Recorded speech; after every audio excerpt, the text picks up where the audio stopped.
Next will be this universal or show manipulate tool. Right now you don't see anything, even if I select the object, and I don't see anything. Okay, the way to use this tool would be to add something else. Okay, so you don't have to have this one selected. Click away from it. Go up here where create lights. Go over and go down to spotlight. Okay, let me turn this thing off, or use the move tool to get out of it. Okay, the light is in there. I can move up, out, left mouse. Okay, I can move away. Okay, now if I click the show manipulate tool, click on it. Now I can point this one at the cylinder. I can move it right here, like that.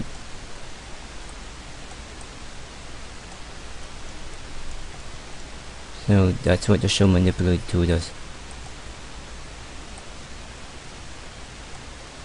Okay, so I can click on this one, go back, and I can move around the camera, the light, like that. Okay, the next one is this tool. Since the last tool I used was this cylinder, for example, if I create a torus, go up here to create torus, hold down left mouse, click and drag, and then click and drag again. Okay, since the last tool I created was a torus, that's why I show it here as a torus. Okay, this icon is show single perspective. Click on it, goes away. Even if I double click on it, nothing happened. Okay, click on this one, I get full viewport. Okay, and then this one is a different layout. If I click this icon, it will open up the website of Autodesk. Like that. Since now I'm not connected to the internet, so I can't go. Let's close it. You can hold down right mouse button and you get more layout, like that. You can also edit the layout and create your own. Okay, so okay, the next one I will go over is let me go back to single perspective. Okay, the next one is the viewport right here. So view right here, menu, select the camera. Right now I have the name right here, perspective. Camera selected right here, down here. Okay, the next one is you could also go into okay, frame all. Okay, let's say I hold down right mouse and zoom in really close. Alt middle mouse to move over. If I want to see everything, I go to view, frame all, shows everything. Again, I can zoom in with close. I can press the letter A as an alphabet, A, it will zoom out. Okay, select the object, press F, it will frame into it. Select this object, press F, it's frame that. Okay, press A to zoom out, and that's what the frame all. Okay, F right here. Next is the shading. I can go into wireframe mode, press 4 on my keyboard. So now I can see, or press 5 on my keyboard, shader mode, which is the same thing right here. Go shading, and you choose flat shade all. Okay, or you can choose actually smooth shader all. Okay, that's the same as number 5 on your keyboard. Okay, now if you want to see wireframe, you go into shading, wireframe unshaded, right there. And to deselect it, you go shading, uncheck it. Okay, you can also go into the X-ray mode by going click on here, shows X-ray mode. Okay, let me go back and uncheck it. Now next one is lighting. Since you can press 7 on your keyboard for lighting, since we have no lighting, well, actually we do right here. So we have lighting, and press 7. So right now, lighting right there. Okay, because you only see this part is being lighted right here, right there. Okay, let's go back to 5 mode. Okay, next is show. Right now these are all polygons. You can tell by click on them, and it tells you here P for polygon, P like that. Or you can go over the outline over here, click on it. It tells you anytime it has a P means polygon. Okay, if I go show, hide the polygons, none of them show up. I have a light right here. If I go show lights, it's now gone. Okay, so show all, everything comes back. If you want to get rid of the grid, you go show, go down here grid, and turn off. Okay, you see the name perspective, I can turn it off by go show, go down here to head up display, now it's gone. And also the axis right here is gone. So if I go back to show, HUD, it comes back. Okay, now next is the render. So by default it's the quality rendering default. Next is the panel. I can go in panel perspective. Let's say I want to create a new camera, I go new, and then now let's say I move away and I rotate this way or upside down. Okay, now if I want to switch to the other camera, I go to panel, perspective, perspective. Now I go back to perspective. Okay, so if I want to go back to the other camera, choose perspective 1. Now I can also go into a different orthographic view, let's say the front view. That's what it looks like, which is the same when I click on here. I can go back to top view, just like that. Then go back to perspective view. That. Next would be look through. Okay, right here. So if I select the lights, if I want to look through the light, I go panel, select the light first, or whatever object first, go panel, look through it. So now I'm looking, if I hold on Alt, right mouse, I'm zooming out. So I can look through the light. Go back to perspective. And then you have the different layouts. For example, I can have 2 side by side, like that. I can go panel, layout, and choose 3 split top. That's what it looks like. I can choose whichever layout I want. Okay, so now if I want to go back to one viewport, I go click on this one, like that. Okay, now you can tear off a copy. That will be it.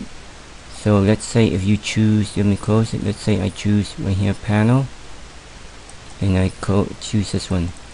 Okay, now this one's gone. Okay, now if I want to put it back, I cannot. Okay, even if you go back right here, display, UI elements, and you choose restore UI, it still will not go back. Okay, so the way to do it will be to double click on this perspective icon right here. Okay, so now it goes back. Okay, so it goes back right there. So okay, now let me go over here, these icons.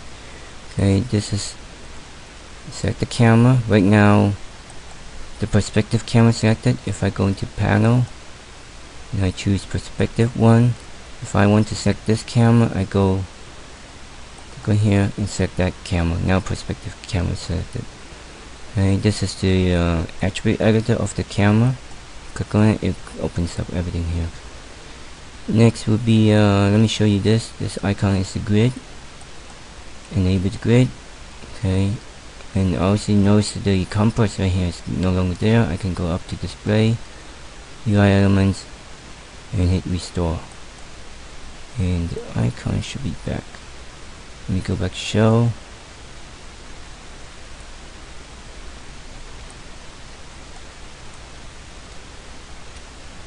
Okay, if you don't see the cube, that's because if I go panel, perspective, I choose perspective 1, cube is no longer there. If I go back to panel, perspective, perspective 1, I mean perspective, now the cube comes back. This is called the my compass. I click right here, the house, it shows me back to the perspective angle. I can click on top, can rotate it. Okay, I can go back to house and click on this edge, and that way it looks like. Front, right, you can pick any way you want. Bottom, like that. You can, best thing is to play around and try out what each one does. Okay, so let me go back to the house. Okay, now this one right here is the show grid, and this one is the film gate, like that. You can turn off again. This is resolution gate. Yeah, and then this is to show the save title right here. Everything has to be inside here, the title, and this one is so the save action, like that. Okay, so you can turn off this one and this one, and this one's for the grid display. Okay, this icon right here be wireframe, which is same thing as number 4 on your keyboard, and press again. And this one is shaded mode. See, you can toggle on and off, and this one for wireframe on shaded. Like that. This is texture. Since we don't have texture, this is lighting. Okay, which is same as press 7 on your keyboard. Okay, next is this icon right here. It's very useful. Let's say select the object, press F, hold down right mouse, and choose vertex. Okay, for example, let's say I select these faces. I only want to see these faces. You click right here.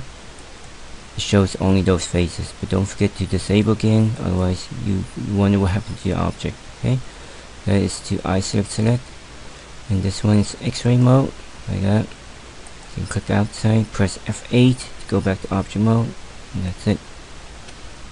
Now for the I can go back to the for viewport. I can click in the middle. You can change the size of it. Okay. And then if you mouse over it and tap the spacebar, you can maximize it, tap it to minimize it, tap wherever the mouse cursor is, you tap it, it will increase. Okay, so now let me go back to that one. Okay, next will be the channel box right here. Okay, so you have the name. You can select it. If I click outside, I don't see anything. If I click inside, I see it. Let me turn off the X-ray. When you select the object, everything shows up in here. If I click on visibility off, press 0 on the keyboard, it's gone. If I press 1, it comes back. So again, if you press 0, type in 0, it's off, 1 is on. Okay, you can move these by typing a number, or you can hold down left mouse, click and drag,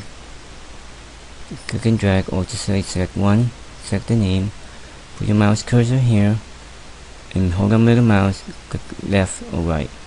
Okay, this is called virtual sliding. Okay, I can click the name, middle mouse, click and drag. Okay, I can do multiple, hold down left mouse, click and drag, and now I can go to any direction.